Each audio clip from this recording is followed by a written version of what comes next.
ini kita akan belajar tentang peradaban Mesopotamia. Nah, sebelumnya kita harus tahu dulu nih, apa sih arti Mesopotamia? Nah, Mesopotamia itu berasal dari dua kata, yaitu Mesos dan Potamos. Mesos artinya tengah, Potamos artinya sungai. Jadi peradaban Mesopotamia adalah peradaban yang berada di tengah-tengah sungai.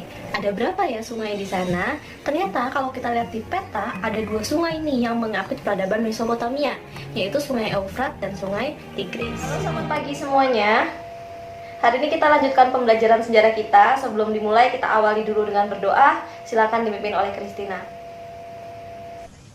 Teman-teman, marilah kita berdoa dalam nama Bapa dan Putra dan Roh Kudus. Amin.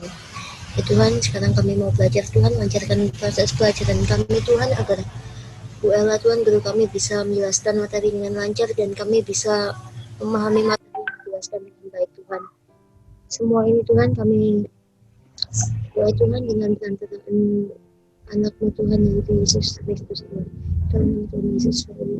Dalam nama Bapa dan Putra dan Roh Kudus. Amin. Oke, terima kasih ya Christina. Selamat pagi semuanya, sehat? Hari ini kita mau lanjut pembelajaran. Tapi sebelum dimulai, saya ingatkan dulu untuk presensi. Nah, ini sebelum saya mulai, saya mau memperkenalkan, ada rekan saya di sini, ada Bu Kris. Mungkin Bu Kris bisa memperkenalkan diri terlebih dahulu. Oke, selamat pagi semuanya. Saya Yanita, saya guru sejarah di WAI. Mungkin hari ini saya akan menjadi survei untuk pengamat di Zoom-nya sejarah minat kelas 10 ya. Oke, selamat pagi. Selamat pagi, terima kasih Bu Kris. Oke, kita mulai ya share screen-nya. Masih ingat nggak ini kemarin gambar apa? Digurat, Bu, digurat. Digurat. Ada di mana? Mesopotamia, Bu. Mesopotamia, pintar. Kalau yang ini? Gambar yang kedua nih. Apa ini? Bangunan apa? Lalu dia dari mana? Sphinx dari? Dari Mesir. Nah, sekarang kita masuk di KD 3.11, menganalisis peradaban awal dunia serta keterkaitannya dengan peradaban masa kini. Sebenarnya apa sih sisa-sisa peradaban dunia kuno? Kalau tadi kan kita bahas dari bangunan-bangunannya. Sebenarnya peninggalannya itu banyak. Ini yang ada di layar kalian, huruf alfabet, itu juga peninggalan dari peradaban kuno. Terus sekarang kita nih tahu nama-nama hari Sunday, Monday, Tuesday, itu juga pengaruh dari peradaban. Nama-nama planet mulai dari Merkurius, Venus, Mars, Jupiter, itu juga peninggalan dari peradaban. Nah, jadi kalau saya tanya ada sebutin dong 5 peradaban di dunia kuno yang tadi udah kita bahas, apa aja? Mesopotamia. Mesopotamia, terus Mesir, Romawi. Oke, udah. Yunani. Ya, oke udah 5 ya. Saya tambahin tadi yang belum disebutin ada Amerika dan Cina. Nah, itu nanti semuanya akan kita bahas. Cuman hari ini kita fokus dulu ke kondisi lingkungan serta pengaruhnya. Kan kemarin kalian udah nonton YouTube-nya, udah kerja LKPD-nya. Jadi nanti untuk pembelajaran sejarah ini, untuk tes kognitif, saya akan menggunakan tes evaluasi. Afektifnya nanti akan saya nilai kedisiplinan kalian. Kalau kalian masuk Zoom-nya terlambat, terus absennya terlambat, ngumpul tugasnya terlambat, itu juga nanti pengaruh ke nilai sikap kalian. Terus untuk psikomotoriknya, saya minta untuk membuat brosur sejarah, terus nanti diupload ke Instagram maksimal tanggal 2 November. Oke, selamat pagi anak-anak. Dalam pertemuan kali ini, saya bertugas sebagai observer. Terima kasih, selamat belajar. Terima kasih Pak Nata. Ya. Ini adalah peta Mesopotamia kuno. Nah, kalau saya lihat tarik garis merah nih, kalau sekarang wilayah Mesopotamia tuh ada di negara mana ya? Ada yang tahu nggak? Irak, Bu. Irak. Terus mana lagi?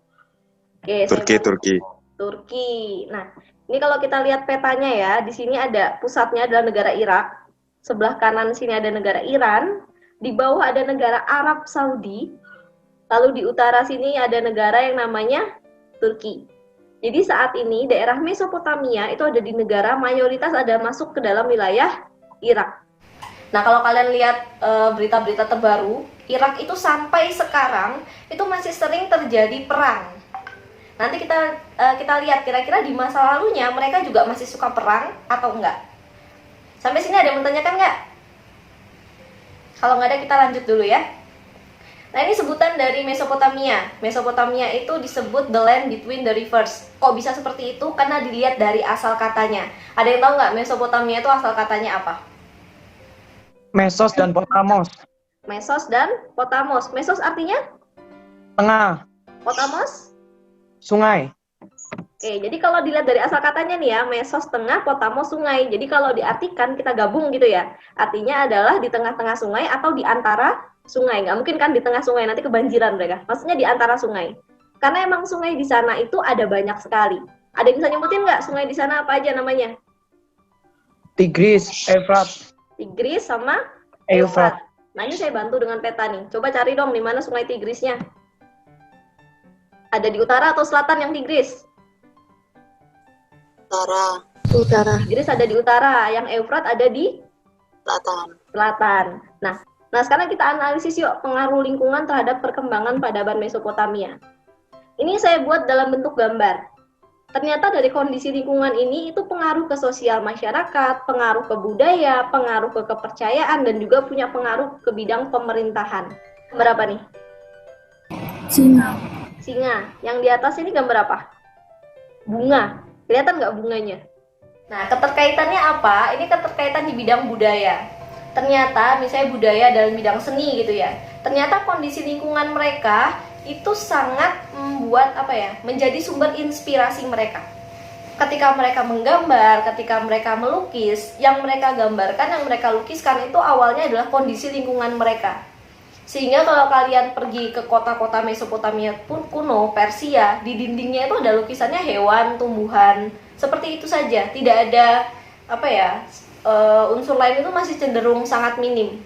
Karena mereka menjadikan lingkungan sebagai sumber inspirasi mereka. Oh, lingkunganku adanya singa, ya udah aku gambarnya singa. Oh, lingkunganku adanya ada tumbuhan ini, kaktus dan sebagainya. Ya sudah, itu yang mereka gambarkan sebagai sumber inspirasi mereka. Nggak pernah tuh mereka tercatat gambar lumba-lumba, itu nggak ada. Lumba-lumba, pinguin itu nggak ada. Karena memang tidak ada lumba-lumba dan pinguin di lingkungan mereka. Jadi mereka menggambarkan apa yang mereka lihat. Ya, seperti itu. Itu semua pembelajaran kita hari ini. Mungkin ada yang mau menyimpulkan?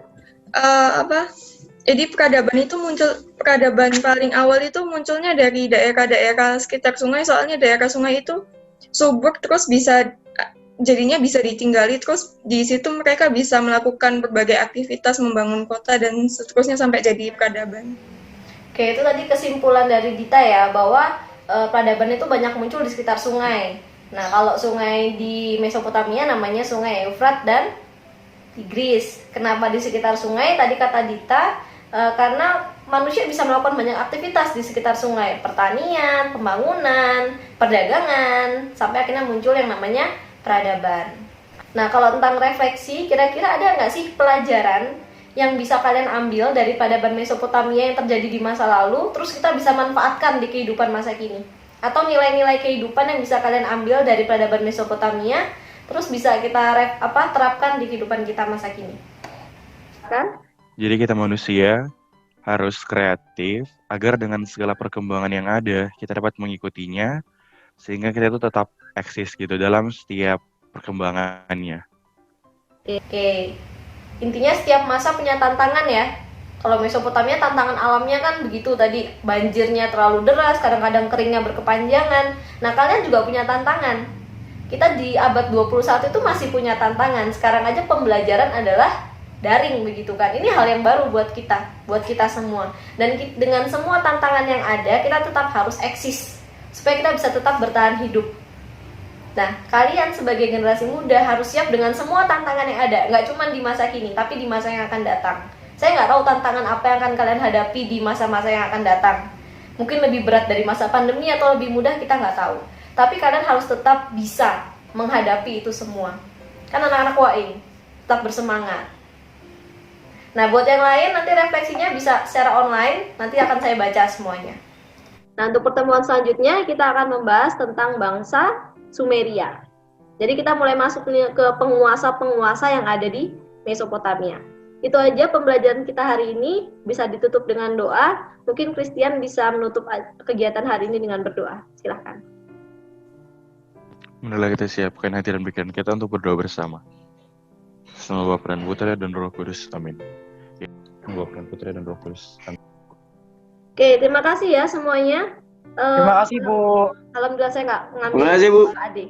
Oke, sampai jumpa pada pertemuan selanjutnya. Terima kasih Bu, selamat pagi. Terima kasih Bu. Terima kasih, Ya, Bu. sama-sama. Terima kasih Bu. Terima kasih, Bu.